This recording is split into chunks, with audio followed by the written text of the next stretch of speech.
You see really private moments of people's lives because people can't see or aren't aware of you.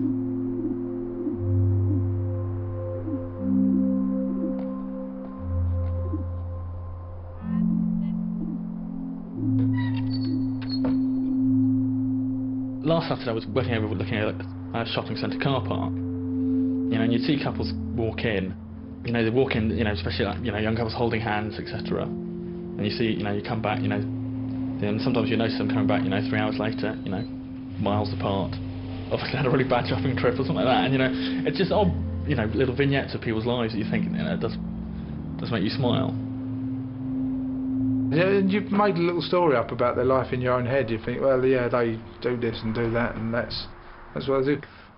And then when they're not there one day, you think, oh, where are they? I wonder where are they all right? I wonder, are they sick?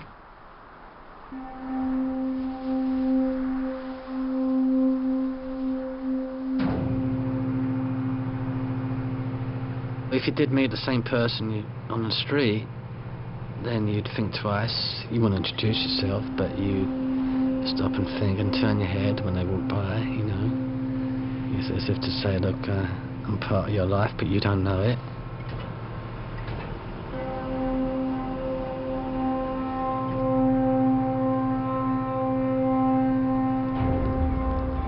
Hopefully you can hear me now. I've just changed my handset.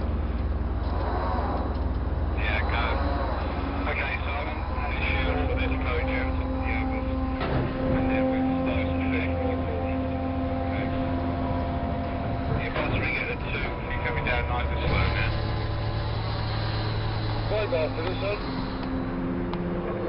Slightly blowy down there. Give me 3 up. Do it a rest. With a 4. Bomb it down for a minute. Coming to you now, mate. I think we'll have a bike after this, son. No, there's no complaints. Everyone's happy.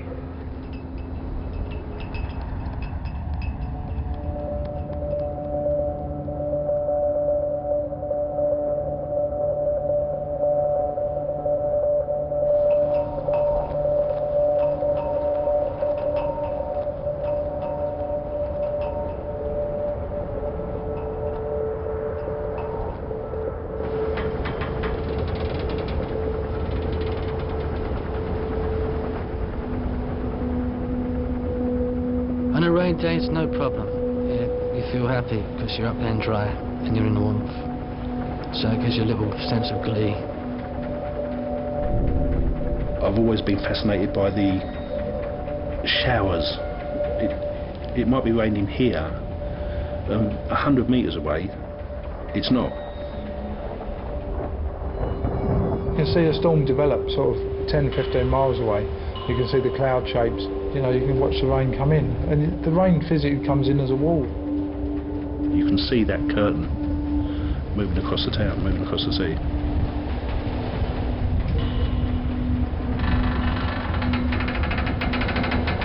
Well, you can feel the elements as well to a certain extent because it's windy, the crane's rocking, it's windy, and you can hear it howling past you, you can hear the wind whistling.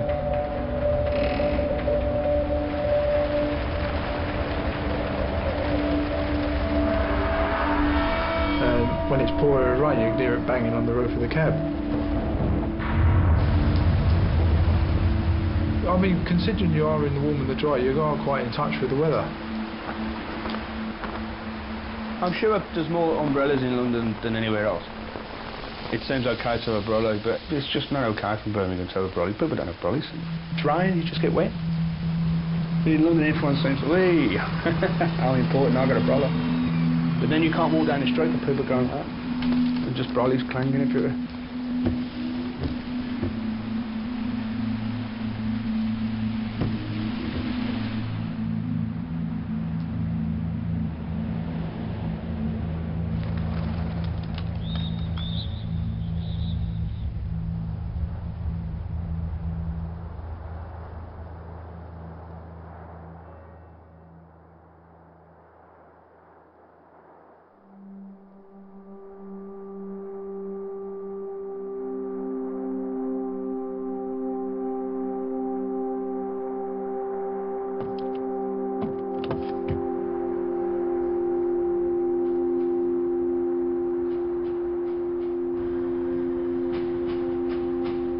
It's quite interesting watching people wind down from the day. You know, you can see people working away, and then you can see as it starts to get to 5:30, etc., as people begin to congregate round somebody's desk, or as the day unwinds, the building starts to empty.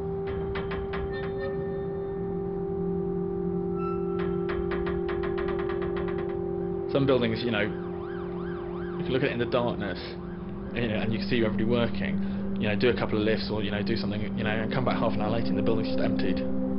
It's almost as if somebody's just come along and swept everybody away.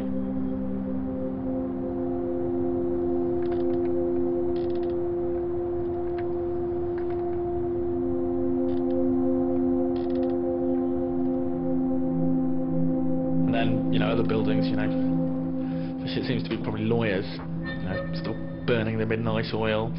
If you've ever been onto a site, really late at night, and you see how many people are still working.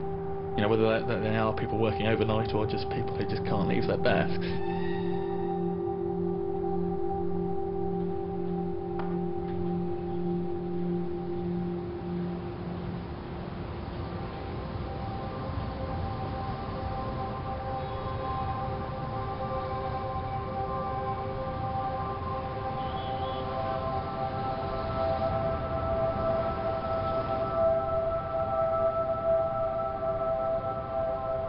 The city's bustling at 6 o'clock at night, and you see it all die down. See all the people go home, and that's it. And then it's quiet, well, quietish for a short time.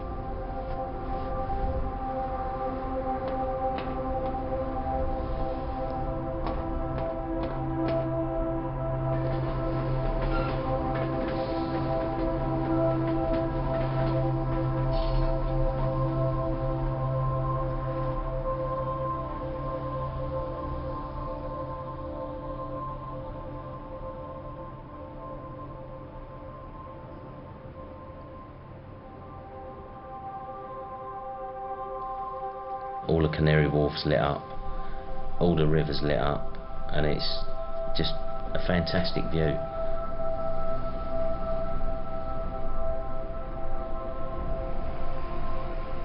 Picking out buildings by their lights when it's pitch black, and then seeing if you're right in the morning.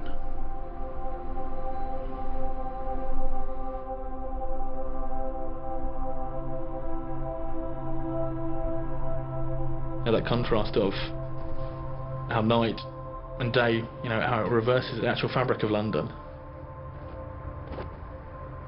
Most buildings are mirrored, so you can't see into them, but at night you can.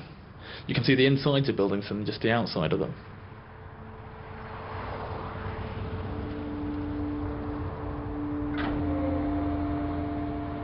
People think that they can't be seen because it's night time.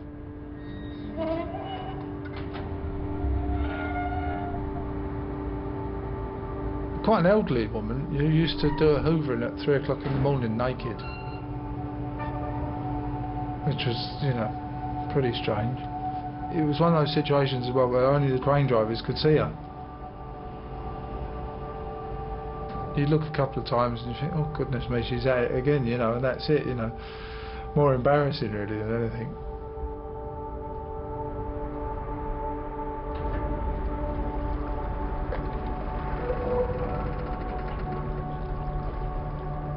It's 5 o'clock and this is the news. The cost of borrowing has gone up to its highest level for 5 years. 5 Metropolitan Police officers have been arrested in an inquiry into corruption and money laundering. The Home Office has published plans that aim to make it easier for the public to understand.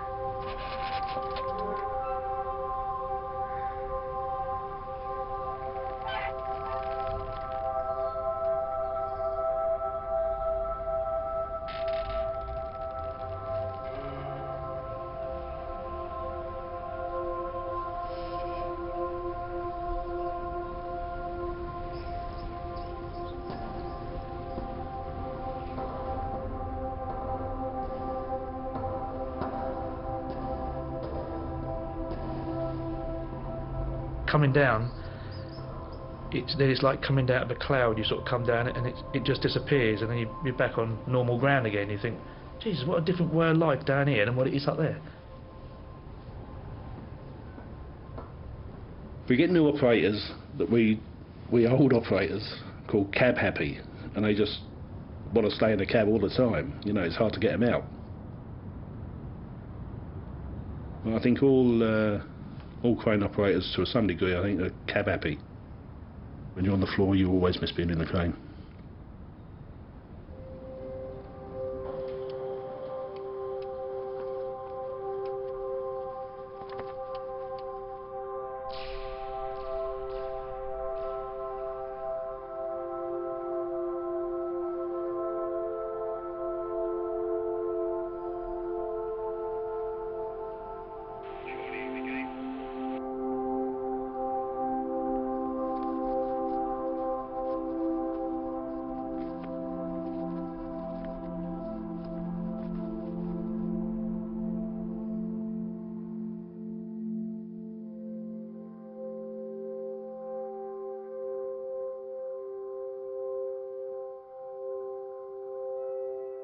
In an age of political correctness, next week's True Stories explores a road trip with a difference.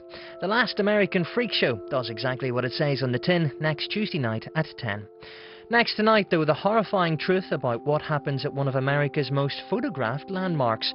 Filmed in 2004, Eric Steele's haunting film, The Bridge, after the break.